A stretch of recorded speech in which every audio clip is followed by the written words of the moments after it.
할렐루야. 하나님께서 오늘도 우리에게 귀한 새날을 허락하셨습니다. 우리 하루의 첫 시작, 우리 찬송가 545장 이 눈에 아무 증거 아니 배워도 우리 찬송함으로써 8월 4일 수요일 가정에서 드리는 새벽 예배 하나님께 드리도록 하겠습니다. 이 눈에 아무 증거 아니 배워도 믿음만을 가지고 선을 걸으며 이 귀에 아무 소리 아니 들려도 하나님의 약속 위에 서리라. 걸어가세 믿음 위에 서서 나가세 나가세 의심 버리고 걸어가세 믿음 위에 서서 눈과 귀에 아무 증거 없어도 이 눈이 보기에는 어떠하든지 이미 얻은 증거대로를 믿으며 이 맘에 의심 없이 살아갈 때에 우리 소원 주 안에서 이루리.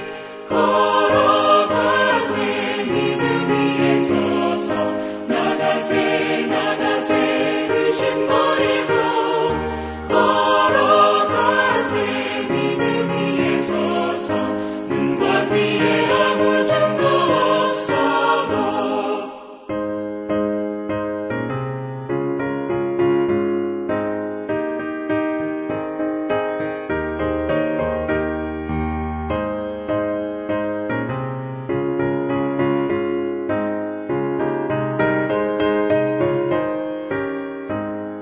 주님의 거룩함을 두고 맹세한 주 하나님 아버지는 참 이쁘다. 그 귀한 모든 약속 믿는 자에게 능치 못할 무슨 일이 있을까. 걸어가세 믿음 위에 서서 나가세 나가세 의심 버리고 걸어가세 믿음 위에 서서 눈과 귀에 아무 증거 없어도. 좋으신 은혜 하나님 감사합니다. 오늘도 우리에게 귀한 새날을 허락하시고 그리고 여러 가지 많은 상황들이 있지만 그 가운데 우리를 홀로 내버려 두지 않으시고 오늘도 귀한 말씀을 통해 하나님의 음성을 들려주심에 감사합니다. 우리 영적인 눈을 뜨게 하시고 영적인 귀를 열어주셔서 하나님의 귀한 말씀 붙들고 그 귀한 메시지로 또 오늘도 승리하는 복된 하루 될 수 있도록 우리 삶 가운데 동행하여 주시옵소서. 모든 은혜 감사드리며 우리 주 예수 그리스도 이름으로 기도드렸습니다. 아멘. 오늘 우리에게 주신 말씀 함께 같이 보도록 하겠습니다. 오늘 우리에게 주신 말씀은 사사기 1장 11절부터 우리 21절 말씀 함께 같이 보도록 하겠습니다. 거기서 나아가서 드빌의 주민들을 쳤으니 드빌의 본 이름은 기랴세벨이라. 갈렙이 말하기를 기랴세벨을 쳐서 그것을 점령하는 자에게는 내 딸 악사를 아내로 주리라 하였더니 갈렙의 아우 그나스의 아들인 온니엘이 그것을 점령하였으므로 갈렙이 그의 딸 악사를 그에게 아내로 주었더라. 악사가 출가할 때 그에게 청하여 자기 아버지에게 밭을 구하자 하고 나귀에서 내림에 갈렙이 묻되 내가 무엇을 원하느냐 하니 이르되 내게 복을 주소서. 아버지께서 나를 남방으로 보내시니 샘물도 내게 주소서 하매 갈렙이 윗샘과 아랫샘을 그에게 주었더라. 모세의 장인은 겐 사람이라. 그의 자손이 유다 자손과 함께 종려나무 성읍에서 올라가서 아란 남방의 유다 황무지에 이르러 그 백성 중에 거주하니라. 유다가 그의 형제 시므온과 함께 가서 스밧에 거주하는 가나안 족속을 쳐서 그곳을 진멸하였으므로 그 성읍의 이름을 호르마라 하니라. 유다가 또 가사 및 그 지역과 아스글론 및 그 지역과 에그론 및 그 지역을 점령하였고 여호와께서 유다와 함께 계셨으므로 그가 산지 주민을 쫓아내었으나 골짜기 주민들은 철병거가 있으므로 그들을 쫓아내지 못하였으며 그들이 모세에게 명령한 대로 헤브론을 갈렙에게 주었더니 그가 거기서 아낙의 세 아들들을 쫓아내었고 베냐민 자손은 예루살렘에 거주하는 여부스 족속을 쫓아내지 못하였으므로 여부스 족속이 베냐민 자손과 함께 오늘까지 예루살렘에 거주하니라. 아멘. 오늘 우리에게 주신 하나님의 귀한 말씀입니다. 그래서 오늘 어제에 이어서 사사기의 첫 부분 정복의 시대. 그래서 여러 지명들이 나오고 인물들이 나오고 사건들이 나오는데 이것은 이스라엘만의 이야기가 아니라 하나님께서 예비하신 우리의 인생의 하나님의 사명을 위한 그러한 메시지가 있습니다. 오늘 본문 이렇게 또 묵상하시면서 우리 각자에게 주실 여러 가지 메시지들이 있겠지만 그중 첫 번째 우리가 붙들 수 있는 메시지는 무엇입니까? 그것은 바로 하나님의 백성은 하나님이 주신 사명으로 사는 자들이라는 것입니다.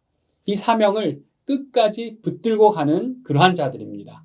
그 사명이 크던 작던 하나님이 우리를 이 땅에 존재하게 하신 그 이유, 그것은 나만의 만족을 위해 더 편리하고 더 배부르고 더 즐겁고 나만의 행복과 만족을 위한 것이 아니라 우리는 하나님이 주신 사명으로 살아가는 그러한 존재입니다. 하나님이 우리 인생에 주신 비전으로 살아가는 것입니다. 오늘 사사기 말씀을 보면 이스라엘 백성들이 그러한 사명을 갖고 있습니다. 약속하신 이 젖과 꿀이 흐르는 땅에 들어오긴 들어왔는데 근데 이제 이곳에서 내 가족, 내 친지, 우리 지파 편하게 살 공간만 그렇게 확보하면 되는 것이 아니라 하나님께서 이들에게 주신 사명이 있습니다. 그것이 무엇입니까? 하나님의 나라를 건설하라는 명령인 것입니다. 내 만족을 넘어서 감당할 사명이 있는 것이죠. 그래서 이 사사기의 처음 내용을 보면 이스라엘 백성들이 그렇게 그러한 사명을 갖고 그 사명을 감당하기에 노력하는 그러한 모습들이 나옵니다.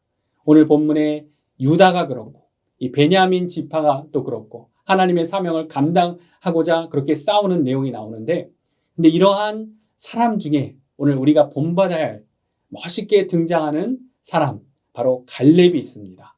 갈렙, 이 갈렙을 보시면 앞서 모세와 또 여호수아가 명령한 대로 헤브론 땅을 받게 되는 내용이 오늘 20절에 나오는데 오늘 말씀이 이렇게 기록하고 있습니다.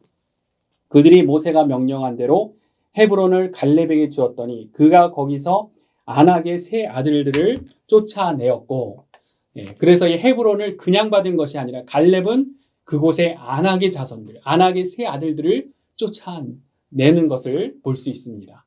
이 안악 자손이 누구입니까? 갈렙과 이스라엘 백성을 이 45년여 전에 좌절케 했었던 그 거위들. 그런데 갈렙은 그때도 그랬고 지금도 그렇고 이 족속들을 두려워하지 않는 것입니다. 하나님의 약속을 믿고 그리고 사명을 감당하는 그러한 모습을 볼 수 있습니다. 여호수아서 말씀 14장에 보면 이 길갈에서 여호수아와 이스라엘 백성들 앞에서 갈렙이 이러한 고백을 하는 내용이 나옵니다. 제가 읽어드리면 이제 보소서 여호와께서 이 말씀을 모세에게 이르신 때로부터 이스라엘이 광야에서 방황한 이 45년 동안을 여호와께서 말씀하신 대로 나를 생존하게 하셨나이다. 오늘 내가 85세로 돼 모세가 나를 보내던 날과 같이 오늘도 내가 여전히 강건하니 내 힘이 그때나 지금이나 같아서 싸움에나 출입에 감당할 수 있으니 그날에 여호와께서 말씀하신 이 산지를 지금 내게 주소서. 당신도 그날에 들으셨거니와 그곳에는 아낙 사람이 있고 그 성읍들은 크고 견고할지라도 여호와께서 나와 함께 하시면 내가 여호와께서 말씀하신 대로 그들을 쫓아내리이다. 그래서 45년 전이나 지금이나 하나님의 사명을 이루고자 하는 갈렙의 모습을 볼 수 있습니다. 그리고 오늘 그 사명을 이루는 내용이 이 사사기에 나오는 것이죠. 45년 동안의 갈렙이 이때를 얼마나 기다렸겠습니까? 우리가 갈렙에게서 무엇을 배웁니까? 바로 하나님의 백성은 끝까지 정말 갈렙처럼 이렇게 사명으로 사는 자들이구나. 우리가 그것을 알게 됩니다. 그래서 오늘 우리도 우리의 만족, 나의 편리, 내 행복을 넘어서 그것이 크던 작던 우리의 사명이 무엇인지 우리의 비전이 무엇인지 다시금 생각해야 하는 것입니다. 누가 알아주지 않더라도 어떤 사역을 하든 하나님이 주신 사명과 비전을 끝까지 감당하는 것, 그것이 바로 하나님이 기뻐하시는 백성의 모습인 것을 우리가 알게 됩니다. 그래서 오늘 나의 인생에 하나님이 주신 비전이 무엇인지 그리고 지금 내가 어떤 사명을 감당하고 있는지 혹시 놓치고 있는 사명이 있지 않은지 그렇게 돌아보는 그런 하루가 되기를 원합니다. 두 번째로 또 오늘 말씀을 통해 이러한 사명을 끝까지 감당하기 위한 방법, 그것은 바로 하나님의 백성은 하나님의 능력으로 승리하는 것입니다. 이 사사기에 이제 계속해서, 그래서 우리가 바로 전에 묵상했던 시편에서도 동일한 메시지이지만 이게 사사기에서도 계속해서 전쟁의 이야기가 나오는데, 그 전쟁에 승리하느냐 패하느냐가 무엇에 달려 있는지 아주 심플한 영적인 원리가 계속해서 반복적으로 이야기됩니다. 그것은 하나님의 능력으로 싸우느냐 내 능력으로 싸우느냐, 하나님의 약속을 신뢰하느냐 내 경험을 신뢰하느냐, 하나님께 순종하느냐 자신의 방법대로 하느냐, 아주 똑같은 그러한 패턴인 것입니다. 이런 진리를 보여주는 오늘 대표적인 구절이 바로 우리가 봤었던 19절 말씀입니다. 이 19절에 유다 이야기가 나오는데 19절 말씀을 다시 보면 이런 내용이 나오죠. 여호와께서 유다와 함께 계셨으므로 그가 산지 주민을 쫓아내었으나 골짜기의 주민들은 철병거가 있으므로 그들을 쫓아내지 못하였으며 라는 이런 구절, 한 구절에 두 가지 내용의 이야기가 나옵니다. 그것이 무엇입니까? 유다가 하나님의 능력으로 싸웠을 때 여호와께서 유다와 함께 계시면 승리합니다. 산지 주민들을 쫓아냅니다. 그런데 또 다른 반대되는 이야기가 나오죠. 그 뒷부분에 뭐라고 되어 있습니까? 골짜기의 주민들은 철병거가 있으므로 쫓아내지 못했다라는 건데요. 이 철병거가 두려워서 이스라엘 백성이 포기해버리는 겁니다. 이 철병거를 두려워한다는 것, 인간적인 생각으로 보면 이 당연한 이유가 됩니다. 이스라엘의 이 청동 무기로는 이 철 무기를 도저히 상대할 수가 없는 거죠. 그 이유를 알아보면 이 청동의 녹는 점은 이 천도라고 합니다. 그래서 그렇게 어렵지 않게 만들어낼 수 있는 거예요. 그러나 철기의 이 녹는 점은 1500도라고 합니다. 그러니까 그만큼 이 철이 청동보다 견고한 거죠. 그래서 청동칼하고 이 철기칼하고 부딪히면 이 청동칼은 그냥 부러지게 되는 겁니다. 그렇게 이 뜨거운 열을 만들어가지고 철을 뽑아내고 그렇게 뜨거운 열로 이 철을 달궈서 이렇게 무기를 만들 수 있는 기술, 아무나 할 수 있는 것이 아니죠. 당시에 1급 군사 기밀이었습니다. 그래서 사무엘상을 보면 이스라엘은 사울과 요나단 시대까지도 이러한 철 무기, 철공이 없었습니다. 그런데 더군다나 이 철병거라고 하면 지금으로 치자면 이제 서로 이 보병들이 전쟁을 하는데 탱크가 있냐 없냐 하는 그러한 정도인 거죠. 그래서 이스라엘 백성과 이 군사력에서 차원이 다른 이 철병거를 가진 골짜기의 주민들 쫓아내지 못하는 것이 이 말씀을 보면 당연한 것처럼 보일 수도 있습니다. 그러나 하나님의 백성은 무엇으로 싸우는 것입니까? 하나님의 백성은 자신의 능력이 아니라 하나님의 능력으로 싸우는 것입니다. 하나님은 이미 여호수아를 통해 이스라엘 백성들에게 이 진리를 전하셨습니다. 여호수아가 요셉 자손에게 어떻게 말했습니까? 여호수아서 17장 말씀을 보면 하나님의 말씀을 이렇게 전합니다. 요셉 자손이 이르되 그 산지는 우리에게 넉넉하지도 못하고 골짜기 땅에 거주하는 모든 가나안 족속에게는 베스안과 그 마을에 거주하는 자이든지 이스라엘 골짜기에 거주하는 자이든지 다 철병거가 있나이다 하니, 이렇게 이야기하니까요. 17장 17절 말씀을 보면 여호수아가 다시 요셉의 족속 곧 에브라임과 므낫사에게 말하여 이르되 너는 큰 민족이요 큰 권능이 있은즉 한 분깃만 가질 것이 아니라 그 산지도 내 것이 되리니 비록 살림이라도 내가 개척하라 끝까지 내 것이 되리라 하면서 가나안 족속이 비록 철병거를 가졌고 강할지라도 내가 능히 그를 쫓아내리라. 하나님의 말씀을 전하는 것입니다. 가나안 족속이 아무리 철병거를 가졌어도 하나님의 백성이 전쟁에서 승리할 수 있는 그 원리는 무엇입니까? 하나님의 백성은 하나님의 능력으로 싸운다는 것입니다. 하나님이 주신 약속으로 승리한다는 것입니다. 하나님의 말씀으로 능히 이길 수 있다는 것입니다. 오늘 지금 이 말씀을 듣고 계신 분들, 하나님의 말씀을 날마다 사모하시는 분들, 이 진리를 알기 때문에 오늘도 이렇게 말씀을 듣고 계신 것이죠.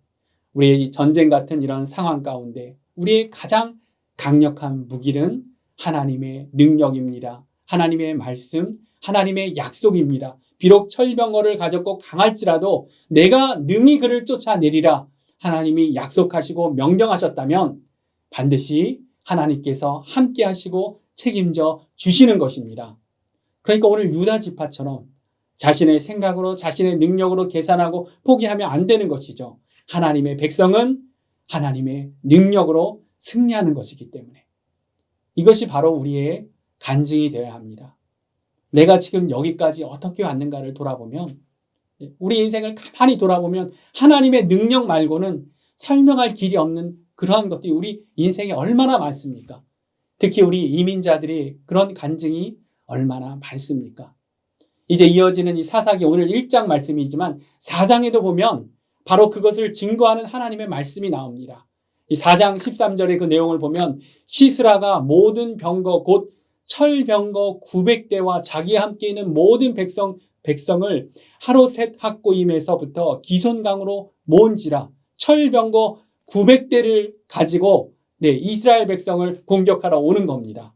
그런데 바락이 그의 그 4장 16절을 제가 스토리를 마지막 결론을 읽어드리면 바락이 그의 병거들과 군대를 추격하여 하로셋 학고임에 이르니 시스라의 온 군대가 다 칼에 엎드러졌고 한 사람도 남은 자가 없었더라. 하나님의 말씀이 이렇게 증거합니다. 이것이 무엇입니까? 드보라 선지자 바락 장관이 900대의 철병거를 가진 시스라 군대에 어떻게 승리할 수 있습니까? 하나님의 능력으로 승리할 수 있습니다. 이것이 하나님의 백성이 잊지 말아야 할 바로 분명한 진리. 전쟁은 하나님께 속해 있다는 것. 하나님의 약속으로 하나님의 말씀으로 우리는 승리합니다. 그러니까 하나님이 주신 사명을 우리의 생각으로 제한해서는 안 되는 것이죠. 우리의 능력을 생각하면서 하나님이 주신 비전을 포기해서는 안 되는 것입니다. 하나님의 사명은 하나님의 능력으로 이루어집니다. 오늘 바로 갈렙처럼 끝까지 그의 사명을 붙들고 하나님께 영광 돌렸던 갈렙처럼 그런 우리에게 맡겨진 사명으로 계속해서 영광 돌리시는 저와 여러분들 되시기를 주님의 이름으로 축원합니다. 마지막으로 오늘 말씀을 통해 한 가지 더 이렇게 붙들 메시지를 생각해 보면 우리의 또 다른 사명, 그것은 우리의 후손에게 신앙의 유산과 사명을 전하는 사명이 있다는 것. 그것을 또 오늘 말씀을 통해 우리가 알게 됩니다. 우리의 후손들에게 우리의 신앙을, 믿음의 유산을, 우리가 다 못 이룬 사명을 전할 책임이 있다는 것. 오늘 믿음의 용사 갈렙이 한 또 다른 일 중에 하나를 보면 오늘 12절 말씀에 갈렙이 이런 제안을 합니다. 제가 읽어드리면 갈렙이 말하기를 기랴세벨을 쳐서 그것을 점령하는 자에게는 내 딸 악사를 아내로 주리라 하였더니 기랴세벨이라는 곳을 치는 자에게 갈렙의 딸 악사를 주겠다 이런 제안을 합니다. 그래서 나중에 이 사사가 되는 온니엘이 그곳을 점령하게 되는 내용이 또 오늘 본문에 나오는 것이죠. 그래서 저도 이 딸 둘이 있는 아빠지만 지금은 상상할 수 없는 이야기지만 당시에 우리가 딸을 누군가에게 줘야 한다면 그렇다고 한다면 아마 좀 더 안정적인 사람에게 주고 싶었을 것 같습니다. 이미 땅을 많이 차지하고 있는 사람, 이미 안정된 사람. 그런데 말씀을 보면 갈렙은 그렇게 안 하죠. 갈렙의 기준은 하나님의 사명을 따르는 자에게 자신의 딸을 주겠다고 합니다. 하나님의 사명을 감당하는 신앙의 용사를 자신의 사위로 삼으려고 하는 것입니다. 신앙의 유산과 하나님의 사명을 계속해서 후손에게 전하려고 하는 것이죠.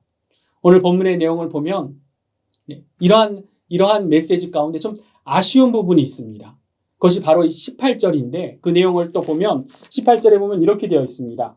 유다가 또 가사 및 그 지역과 아스글론 및 그 지역과 에그론 및 그 지역을 점령하였고 라는 이런 내용이 나옵니다. 이 배경 이걸 보면은 이 가사 및 그 지역 아스글론 및 그 지역과 에그론이라는 곳, 가사 지역은 지금도 이 가자지구라고 불리는 곳이죠. 그래서 이스라엘 서남쪽 해안가에 5개 도시가 있습니다. 가사, 아스글론, 에그론, 아스돗, 가드라고 하는 곳. 이것이 바로 블레셋 족속의 5개 지역이죠. 그런데 이 아쉬운 것이 무엇입니까? 오늘 말씀을 보면 이 어려운 지역을 다 점령했다고 하는데 그런데 어떻게 된 것입니까? 이 성읍들이 후손에게 잘 전달되지 않은 것입니다. 그리고 이제 이어지는 사사기의 그 스토리, 이스라엘의 역사를 보면 어떻게 되는 겁니까? 강력한 철기를 다루는 이 블레셋이 다시금 그 땅을 차지하는 것. 이 가드 지역에서는 하나님을 모욕하는 그 유명한 골리앗이 나오게 되는 것이죠. 이 블레셋이 이스라엘의 민족을, 오늘 이 이스라엘의 이 후손들을 끊임없이 괴롭히게 되는 것입니다. 그래서 후손에게 신앙의 유산과 사명을 전하는 것이 얼마나 중요한 것인지 오늘 이 구절을 통해서도 이어지는 스토리를 통해 우리가 알 수 있게 되는 것이죠. 이 사사기 시대 전체를 잘 표현하는 말이 사사기 17장에 나옵니다. 사사기 17장 6절에 그때에는 이스라엘의 왕이 없었으므로 사람마다 자기 소견에 옳은 대로 행하였더라. 이런 말씀이 나옵니다. 하나님이 약속하신 적과 꿀이 흐르는 땅에서 왜 이런 암흑의 시대, 자기 소견에 옳은 대로 행하는 그런 시대가 되었는가? 그럴 때 그 신학자 중에는 그 이유가 모세가 그토록 신명기에도 유언처럼 남기고 그리고 그 다음으로 여호수아를 세우고 했는데 여호수아 이후로는 후손에게 그 신앙의 유성과 사명을 잘 전달하지 못했다는 겁니다. 여호수아 이후에도 계속해서 이 어리석은 양 같은 백성들을 하나님의 말씀으로 잘 인도할 다음 리더를 세웠어야 했는데 그렇게 하지 못했다는 겁니다.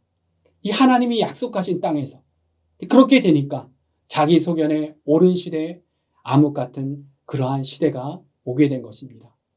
그런데 우리가 살아가는 시대를 보면 요즘 팬데믹 이후로 더더욱 지금 이 세상이 어떻게 가고 있는 것인지 모든 것이 다 무너지는 것 같고 그리고 진리가 다 상대적인 것 같은 자기 소견에 좋은 대로 살아가는 사사기 시대와 같은 포스트 모더니즘 시대, 포스트 코비드 시대를 우리가 살아가고 있습니다. 진짜 오늘 본문에 나오는 그런 사사기 시대와도 같죠. 그러나 우리가 알 것이 무엇입니까? 우리는 목자 없는 양들이 아니라 진리를 모르고 방황하는 그런 양들이 아니라 진리의 목자 대신 예수 그리스도를 따르는 자들입니다. 세상은 자기 소견에 옳은 대로 언제든지 무너질 수 있는 어떤 인본주의의 정의를 이야기하고 인본주의의 사람의 가치를 이야기하지만 우리는 변함없는 영원한 진리, 예수 그리스도 하나님의 말씀을 붙든 그러한 자들인 것입니다. 우리의 사명은 이러한 시대에 우리의 후손에게 하나님의 진리의 말씀을 예수님의 약속을 신앙의 유산과 사명을 전하는 것입니다. 다음 세대를 이끌 리더를 준비하는 것입니다.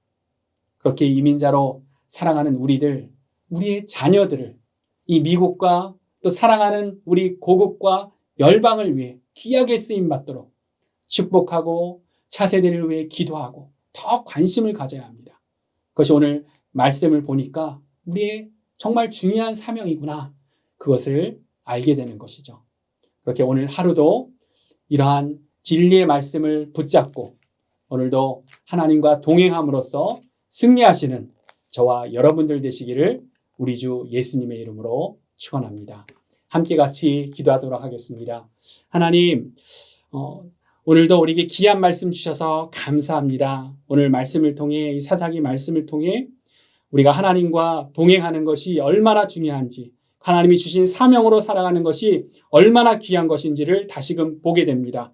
우리도 갈렙처럼 하나님이 주신 사명을 끝까지 붙드는 자가 되게 하여 주시옵시고 또 귀한 그러한 사명과 우리의 신앙의 유산을 우리의 자녀들에게 우리의 후손들에게 물려줄 수 있는 그러한 하나님의 백성 될 수 있도록 우리를 사용하여 주시옵소서.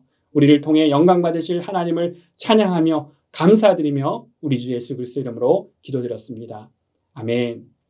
오늘도 계속 묵상하시면서 기도하시면서 하나님께 나아가도록 하겠습니다. 오늘도 축복된 하루 되십시오.